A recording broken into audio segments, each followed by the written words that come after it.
The thought arrives not as a thunderclap, but as a quiet, persistent whisper in the space between heartbeats.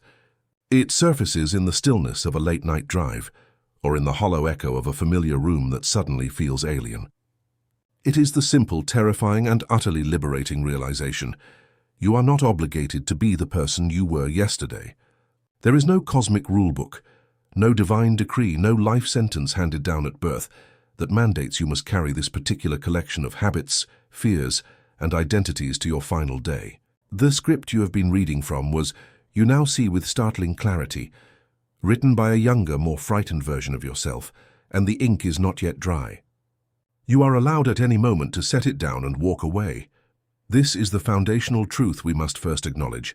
The self is not a fixed monument, but a river. It is a constant flowing process of becoming. From a psychological standpoint, the very notion of a stable, unchanging personality is a comforting illusion.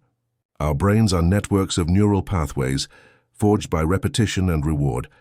The person who automatically reaches for a cigarette, who shies away from conflict, who believes they are bad at math or unlucky in love, is simply following the deepest, most well-worn trails in their mind. But neuroplasticity, the brain's magnificent ability to reorganize itself, teaches us that no path is permanent. With conscious, consistent effort, we can blaze new trails. We can literally rewire the circuitry of who we are. The habit of complaining can be replaced with the habit of gratitude. The reflex of fear can be supplanted by a practiced courage. It is not a matter of magic, but of diligent, humble gardening in the landscape of your own mind. Yet knowing this intellectually is one thing. Granting oneself the profound permission to act upon it is another. We are held in place by a powerful invisible glue composed of other people's expectations, the sunk cost of our past decisions, and the sheer, daunting weight of inertia. "But I've always been the responsible one," the voice argues. "What will my family think if I suddenly change? I've invested 10 years in this career. It's too late to start over." These are the bars of a prison whose only real warden is the story you continue to tell yourself. The life coach in me must ask you to challenge these narratives with a fierce and compassionate honesty. Who benefits from you staying small? Who is served by your continued dissatisfaction? Often the only beneficiaries are the ghosts of your past and the comfort of a predictable, if painful, existence. To decide, "I am done being this version of me," is an act of profound existential courage. It is the ultimate declaration of sovereignty over your own life. It is not an admission of failure, but a recognition of growth. The caterpillar does not apologize for its dissolution in the chrysalis. It understands on some cellular level that its current form is a temporary vessel for a greater possibility. Your past self, with all its triumphs and failures, its wisdom and its foolishness, was not a mistake. It was the necessary ground from which this new awareness has sprouted. Honor that previous incarnation for getting you this far, for teaching you what you no longer wish to be. Then, with respect, lay it to rest. The process of reinvention begins not with a grand external gesture, but with an internal, architectural shift. It starts with the establishment of new standards. Standards are the non-negotiable principles that govern your life. They are the quality control for your existence. If your old standard was to simply get through the day, your new standard might be to find one moment of genuine beauty. If your old standard was to tolerate disrespectful relationships, your new standard is to communicate your boundaries with calm clarity and to enforce them without apology. This is not about being harsh with yourself or others. It is about raising the baseline of what you deem acceptable for your one precious life. It is moving from a life of reaction to a life of conscious curation. From this fortified internal foundation, the next most practical step emerges: the cultivation of new habits. Here, psychology and life coaching merge into a powerful, practical alliance. Do not attempt to overhaul your entire existence in a single, frenzied weekend. This is the surest path to burnout and self-recrimination. Instead, become a gentle scientist of your own behavior. Identify one small keystone habit, a single thread in the tapestry of your life, that if pulled would begin to unravel the old pattern. Perhaps it is making your bed each morning, a small ritual of order and care. Perhaps it is a 10-minute walk, a daily investment in your physical and mental well-being. Perhaps it is reading 5 pages of a book that inspires you, rather than scrolling through a digital feed that drains you. Execute this one small thing with relentless consistency.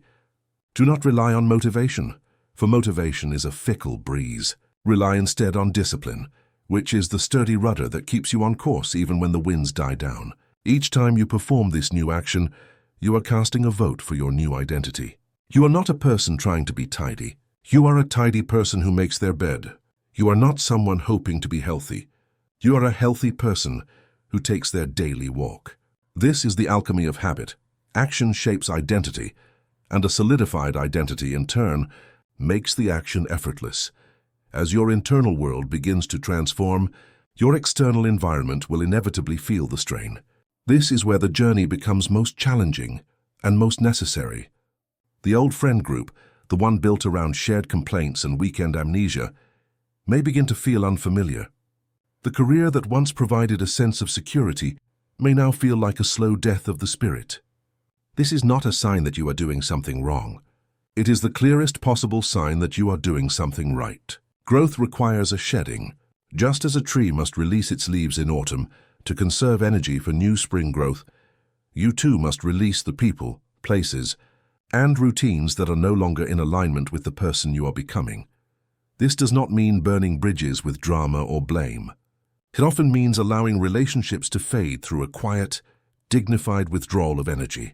It means seeking out new tribes, communities, classes, or circles where your nascent interests and values are reflected back at you. Surround yourself with people who embody the qualities you wish to cultivate. Their energy, their conversations, their very way of being will act as a tuning fork, bringing your own frequency into harmony with your new self.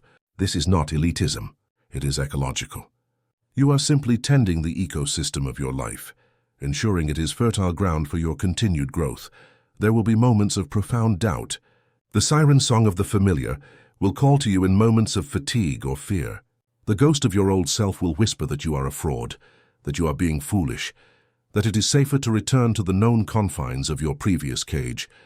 In these moments, you must become your own most compassionate psychologist and your own most steadfast coach. Acknowledge the fear.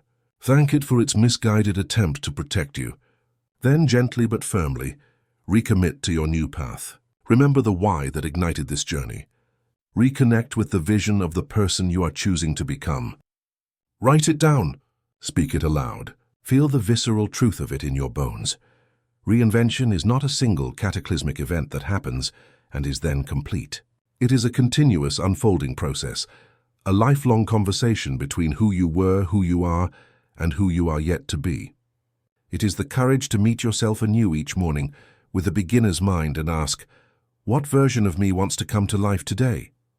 It is the understanding that you are the artist and the marble, the author and the character, the gardener and the garden. The life you have lived so far is merely the first draft, rich with material and lessons, but it need not be the final published work. So, if you feel that quiet whisper, that stirring of discontent or that flash of a brighter possibility, do not ignore it. It is not a symptom of a life gone wrong, but the signal of a life ready to begin again. You are not betraying your past by outgrowing it. You are honoring your potential. There is no judge, no jury, no warden, but the one you have empowered in your own mind. The cell door was never locked. You can at any moment decide that the story you have been telling is coming to a close. You can turn the page. You can take a deep breath, and with a hand that may tremble but is determined, you can begin the next chapter with the only words that truly matter. Once upon a time, I became